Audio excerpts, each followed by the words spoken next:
గుంటూరు పేరు చెప్పగానే గుర్తుకొచ్చేది మిర్చి. గుంటూరు మిర్చికి బ్రాండ్ అంబాసిడర్. సాగులో అయినా ఎగుమతిలో అయినా ఈ జిల్లానే టాప్. మన దేశం నుంచి విదేశాలకు ఎగుమతి అయ్యే మిర్చిలో 90% ఇక్కడి నుంచే అవుతుంది. ఇప్పుడు ఆ బ్రాండ్ ఇమేజ్ డ్యామేజ్ అవుతోంది. పురుగుల మందుల అవశేషాలు ఎక్కువగా ఉన్నాయంటూ విదేశీయులు మిర్చిని వెనక్కి పంపడం ఆందోళన కలిగిస్తోంది. మిర్చికి గుంటూరు బ్రాండ్ అంబాసిడర్. ఇక్కడి నుంచే 90% ఎగుమతులు. మిర్చిని వెనక్కి పంపుతున్న విదేశాలు. ప్రమాదంలో గుంటూరు మిర్చి ఇమేజ్. తెలుగు రాష్ట్రాల్లో గుంటూరు మిర్చికి ప్రత్యేక గుర్తింపుంది. విదేశాలకు ఎగుమతి అయిన మిర్చిని అక్కడి వ్యాపారులు తిప్పి పంపుతున్నారు. ఇది జిల్లాకు ఉన్న బ్రాండ్ ఇమేజ్ను దెబ్బతీస్తోంది. గతంలో ఎన్నడూ లేని విధంగా విదేశీయులు మిర్చిని తిప్పి పంపడాన్ని వ్యాపారులతో పాటు అన్నదాతలు జీర్ణించుకోలేకపోతున్నారు. ప్రతి ఏటా 5 లక్షల ఎకరాల్లో సాగవుతుంటే గుంటూరు జిల్లాలో అత్యధికంగా మిర్చిని సాగు చేస్తారు. సగటున ఏటా 1,50,000 నుంచి 1,80,000 ఎకరాల్లో మిర్చిని వేస్తున్నారు. ప్రకాశం, కర్నూలు, అనంతపురం జిల్లాలో ఓ మోస్తారుగా చేస్తారు. మిగతా ప్రాంతాల్లో కొద్ది మొత్తంలోనే సాగవుతుంది. అన్నదాతలు పండించిన మిర్చి పంటను గుంటూరు మార్కెట్ యార్డుకు తీసుకొచ్చి విక్రయిస్తుంటారు. దశాబ్దాల నుంచే గుంటూరు యార్డ్ మిర్చి అమ్మకాలకు కేర్ ఆఫ్ అడ్రస్గా మారిపోయింది. గుంటూరు మిర్చి యార్డుకు రాష్ట్రంతో పాటు పక్క రాష్ట్రాల నుంచి కూడా రైతులు పంటను తీసుకువచ్చి అమ్ముతారు. గుంటూరుకు వస్తే మిర్చికి మంచి ధర లభిస్తుందని రైతుల నమ్మకం. గుంటూరు మిర్చి యార్డుకు వచ్చే సరుకుకు అనుగుణంగా వ్యాపార లావాదేవీలు నడుస్తుంటాయి. యార్డులో 600 మందికి పైగా కమిషన్ వ్యాపారులు ఉన్నారు. వీరందరూ రైతుల నుంచి మిర్చిని కొనుగోలు చేస్తూ ఉంటారు. ఇక్కడి మిర్చిని వివిధ దేశాలకు ఎగుమతి చేసేందుకు కూడా ప్రత్యేకంగా వ్యాపారులు ఉన్నారు. గుంటూరు మిర్చిని 200 మందికి పైగా ఎగుమతిదారులు విదేశాలకు సరఫరా చేస్తున్నారు. ఈ కారణంగానే ఇక్కడ పండే పంటకు ప్రపంచ వ్యాప్తంగా మంచి డిమాండ్ ఉంటుంది. తింటే గుంటూరు మిర్చినే తినాలి అనేంతగా గుడ్విల్ సంపాదించుకుంది. అయితే ఇప్పుడు ఆ గుంటూరు మిర్చి బ్రాండ్ ఇమేజ్ నెమ్మదిగా దెబ్బతినే పరిస్థితి ఏర్పడింది. అందుకు కారణం ఎగుమతి చేసిన మిర్చిని వివిధ దేశాలు తిరిగి పంపించడమే. ప్రధానంగా పురుగు మందుల అవశేషాలు ఎక్కువగా ఉన్నాయంటూ మిర్చిని తిప్పి పంపించడం ఇటీవల పెరిగిపోయింది. China, Bangladesh, Pakistan, Vietnam, Sri Lanka, Thailand దేశాలకు గుంటూరు మిర్చి ఎగుమతి అవుతుంది. వీటితో పాటు UAE, Saudi Arabia, Indonesia, UK, Canada, ఆస్ట్రేలియాతో పాటు అనేక దేశాలకు ఇక్కడి నుంచే వెళ్తుంది. గుంటూరు నుంచి ఎగుమతి అయ్యే మిర్చిలో మెజారిటీ వాటా చైనాదే. ప్రతి ఏటా చైనాకు 20,000 కంటైనర్ల మిర్చి చైనాకు ఎగుమతి అవుతుంది. సగటున 1,50,000 నుంచి 2 లక్షల టన్నుల మిర్చి చైనాకు ఎక్స్పోర్ట్ జరుగుతుంది. అందుకే మిర్చి ఎగుమతుల్లో చైనా కీలకం. అయితే 2 నెలల క్రితం గుంటూరు నుంచి పంపిన మిర్చిలో పురుగు మందుల అవశేషాలు ఉన్నాయంటూ చైనా అధికారులు తిరస్కరించారు. 3 ఎక్స్పోర్టర్స్ పంపిన 3 కంటైనర్ల మిర్చిని తిప్పి పంపించడం ఆందోళన కలిగిస్తోంది. మిర్చిలో మిథామిడోపాస అనే పురుగు మందుల అవశేషాలు మోతాదుకు మించి ఉన్నట్లు చైనా అధికారుల పరీక్షల్లో తేలింది. మిర్చిని సరిగ్గా ఆరబెట్టకుండా ఎగుమతి చేయడంతో బూజు పట్టినట్లు కూడా గుర్తించారు. పురుగు మందుల అవశేషాలు మోతాదుకు మించి ఉన్న మిర్చిని ఎక్స్పోర్ట్ చేసిన 3 వ్యాపారులకు చెందిన కంపెనీలను కూడా బ్లాక్ లిస్టులో పెట్టారు. భవిష్యత్తులో ఆ 3 కంపెనీలు చైనాకు మిర్చి ఎగుమతి చేసే అవకాశాలు ఉండవు. తాజాగా శ్రీలంక కూడా చైనా బాటలోనే పయనిస్తోంది. 2 నెలలుగా గుంటూరు నుంచి శ్రీలంకకు ఎగుమతి చేసిన మిర్చిలో అప్లోటాక్సిన్ మోతాదు ఎక్కువగా ఉందంటూ 10ల సంఖ్యలో మిర్చి కంటైనర్లను శ్రీలంక అధికారులు తిరస్కరించారు. మిర్చి శ్రీలంకకు చేరిన తర్వాత అక్కడి అధికారులు మిర్చి శాంపిల్స్ తీసి పరీక్షలు నిర్వహించారు. దీంతో అప్లోటాక్సిన్ మోతాదుకు మించి ఉన్నట్లు తేలింది. దీంతో పాటు తేమ శాతం కూడా మోతాదు కంటే ఎక్కువగా ఉండడంతో ఫంగస్ ఏర్పడి మిర్చి నాణ్యత దెబ్బతిన్నట్లుగా తేలింది. దీంతో అప్లోటాక్సిన్ మోతాదుకు మించి ఉన్న కంటైనర్ల సరుకును వెనక్కి తీసుకెళ్లాలని ఎక్స్పోర్టర్స్కు నోటీసులు జారీ చేశారు. 2 దేశాల అధికారులు మిర్చిని వెనక్కి పంపడంతో గుంటూరు మిర్చి బ్రాండ్ ఇమేజ్ ప్రమాదంలో పడింది. గుంటూరు మిర్చికి నాణ్యత లేకపోతే పొరుగు దేశాలు తిప్పి పంపుతున్నాయి. అతిగా ఎరువులు వాడటం, సరిగ్గా ఎండబెట్టకపోవడంతో మిర్చి బూజు పడుతోంది. దీంతో విదేశాలు చేస్తున్న పరీక్షల్లో మిర్చి నాణ్యత బయటపడుతోంది. ఈ కారణంగా చైనా, శ్రీలంక గుంటూరు మిర్చిని మా కొద్దు బాబోయ్ అంటున్నాయి.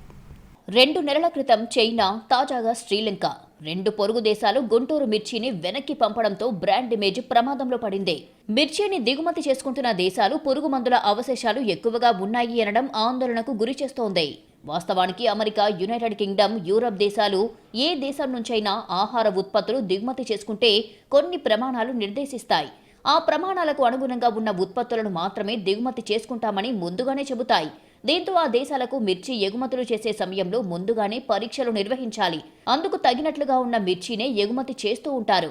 కానీ చైనా, శ్రీలంక, బంగ్లాదేశ్ ఇండోనేషియా లాంటి దేశాలు ఆహార ఉత్పత్తులు దిగుమతులు చేసుకునేటప్పుడు ఇవి పెద్దగా పట్టించుకోవని అంటున్నారు వ్యాపారులు. అయితే కోవిడ్ తర్వాత చాలా దేశాలు ఆహార ఉత్పత్తుల దిగుమతికి అనేక నిబంధనలు పెట్టుకున్నాయి. కొన్ని దేశాలు నాణ్యతా ప్రమాణాల విషయంలో కఠినంగా వ్యవహరిస్తున్నాయి. చైనా, శ్రీలంక నాణ్యత విషయంలో రాజీ పడటం లేదు. ఈ కారణంగానే గుంటూరు మిర్చిని వెనక్కి పంపాయి. ప్రజల ఆరోగ్యాన్ని పాడు చేసే దిగుమతులపై విదేశాలు సీరియస్గా వ్యవహరిస్తున్నారు. ఆయా దేశాలు నిర్దేశించుకున్న ప్రమాణాలు లేకపోతే దిగుమతులను వచ్చిన దారిలోనే పంపేస్తున్నాయి.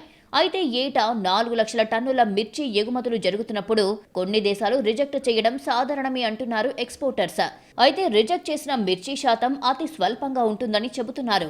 మేజర్ కారణం ఏంటంటే మనము వివిధ దేశాలకు మనం ఎక్స్పోర్ట్ చేస్తున్నాం. యూఎస్, యూరోప్, జపాన్తో పాటు ఈ జనరల్గా south Asian, east Indian, China కానీ, మలేషియా కానీ, థాయిలాండ్ కానీ, ఇండోనేషియా కానీ, శ్రీలంక కానీ ఈ అన్ని కంట్రీస్ చేస్తున్నప్పుడు ఏంటంటే వీటిలో ఈ యూఎస్, యూరోప్, జపాన్ చేసేటప్పుడు మాత్రము అందరూ ఐపీఎంతో ద్వారా సాగు చేసిన చిల్లీ మాత్రమే టెస్ట్ చేసుకొని ముందే ప్రీ టెస్ట్ శాంపిల్ చేసుకొని పాస్ అయిన తర్వాత మాత్రమే మేము తగిన జాగ్రత్తలు తీసుకొని ఎక్స్పోర్ట్ చేస్తుంటాము. చైనా కానీ, మలేషియా, సింగపూరు, థాయిలాండ్, కొలంబో ఇవన్నిటికీ ఏంటంటే వాళ్ళు ఎక్కువ అంత పర్టికులర్గా ఇంతకుముందు ఎప్పుడు ఈ యొక్క పురుగు మందు అవశేషాల మీద ఎప్పుడు వాళ్ళు శ్రద్ధ చూపించలేదు. ఎప్పుడు ఏ కంటైనర్ రిజెక్ట్ కాలేదు. గత సంవత్సరం నుంచి కూడా ఈ పోస్ట్ కరోనా తర్వాత కూడా ఏదైతే ఇంపోర్టెడ్ కంట్రీస్ కూడా వాళ్ళ దేశ ప్రజల ఆరోగ్య భద్రతల మీద వాళ్ళు పూర్తిగా కాన్సన్ట్రేట్ చేయడం వల్ల చైనానే కాదు అన్ని కంట్రీస్లో కూడా రిజెక్షన్ శాతం వస్తూనే ఉంది. గతేడాది చైనాకు 3 లక్షల టన్నుల మిర్చి ఎగుమతి చేస్తే ఈ ఏడాది కేవలం 60,000 టన్నుల మిర్చి మాత్రమే దిగుమతి చేసుకుంది. ఇదే పరిస్థితి కొనసాగితే మిర్చికి డిమాండ్ తగ్గి ధర కూడా తగ్గే అవకాశం ఉంది. ప్రస్తుతం మిర్చి సాగు ఖరీదైన వ్యవహారంగా మారింది. గతంలో ఎకరా మిర్చి సాగుకు లక్షలోపే ఖర్చవుతుంటే ఇప్పుడు అది 2.5 లక్షల వరకు చేరింది. దీనికి తోడు మిర్చి సాగులో విచ్చలవిడిగా పురుగు మందుల వాడకం పెరిగిపోయింది. అందువల్లే రైతులు పండించిన మిర్చిలో పురుగు మందుల అవశేషాలు ఎక్కువ మోతాదులో ఉన్నాయి. వరుసగా 2-3 రోజులకోసారి పురుగు మందులు పిచికారీ చేయడం వల్ల రైతులకు పెట్టుబడులు పెరిగిపోవడమే కాకుండా పురుగు మందుల అవశేషాలు పెరిగిపోతున్నాయి. ఇక మిర్చి ఆరబెట్టే విధానం కూడా శాస్త్రీయంగా చేస్తే తేమ శాతం మోతాదులోనే ఉంటుంది. మిర్చిలో పురుగు మందుల అవశేషాలు ఎక్కువగా ఉండడంతో ఎగుమతులు కూడా తగ్గిపోతాయని ఆందోళన వ్యక్తం చేస్తున్నారు. మిర్చి సాగు చేసే రైతులు వ్యవసాయ విధానాలను మార్చుకోవాల్సిన అవసరం ఉందని శాస్త్రవేత్తలు, వ్యాపారులు అభిప్రాయపడుతున్నారు. వీటి నుంచి పంటల నాశనం, బొబ్బర నుంచి కాపాడుకోవడానికి ప్రతి 3 రోజులకు ఒకసారి ఎకరాకు 1000 నుంచి 1500 రూపాయలు కాస్ట్ అయినా సరే మందు కొట్టాల్సిందే. ఈ కొట్టకపోతే మిర్చి దిగుబడి పూర్తిగా తగ్గిపోతుంది. దీనివలన ప్రతి రైతు 3వ రోజు 4వ రోజు మందులు కొట్టాల్సిందే. దీని నుంచి ఎకరానికి 2 నుంచి 2.5 లక్షల రూపాయలు పెట్టుబడి వేసించాల్సింది అదనంగా. ఇంతకుముందు రోజుల్లో అయితే ఈ రోగాలన్నీ ఏమి లేవు. మా పెద్దోళ్ళ టైంలో వేసినప్పుడు ఎకరానికి 10,000, 12,000 రూపాయలు పెట్టుబడి పెడితే మిరవదాలు పండించారు. కానీ ఈ రోజు పరిస్థితి అలా లేదు. 2 నుంచి 2.5 లక్షల రూపాయలు పెట్టుబడి పెట్టాల్సిందే. మిర్చికి అంతర్జాతీయ స్థాయిలో మంచి డిమాండ్ రావాలంటే సాగు పద్ధతిలో మార్పులు చేయాలని శాస్త్రవేత్తలు అభిప్రాయపడుతున్నారు. పంట సాగు చేసే సమయంలో పురుగు మందుల వాడకం తప్పనిసరి అవుతుందని, అయితే వ్యవసాయ శాఖ అధికారులు సూచించిన విధంగా పురుగు మందులు ఉపయోగించాలని సూచిస్తున్నారు. అయితే మిర్చి సాగులో వ్యవసాయ శాఖ అధికారులు చెప్పిన పద్ధతులు పాటించడం కుదరదని రైతులు తెగేసి చెబుతున్నారు. గతంలో మిర్చి సాగుకయ్యే ఖర్చుతో పోలిస్తే ప్రస్తుతం మిర్చి సాగు ఖర్చు భారీగా పెరిగిపోయిందని అంటున్నారు. ఎరువులు, పురుగు మందులు, కోత కూలీల ఖర్చులన్నీ 4-5 రెట్లు పెరిగాయని వాపోతున్నారు. దీనికి తోడు తెగుళ్లు అదే స్థాయిలో మిర్చి పంటను నాశనం చేస్తున్నాయి. అందువల్లే పంటను కాపాడుకునేందుకు పురుగు మందులను ఎక్కువగా వాడాల్సి వస్తుంది అన్నది రైతుల వాదన. అధికారులు చెప్పినట్లు ఒకసారి పురుగు మందు పిచికారీ చేసిన తర్వాత వారం నుంచి 10 రోజుల గ్యాప్ ఇస్తే తెగుళ్ల ధాటికి పంట పూర్తిగా దెబ్బతింటుంది.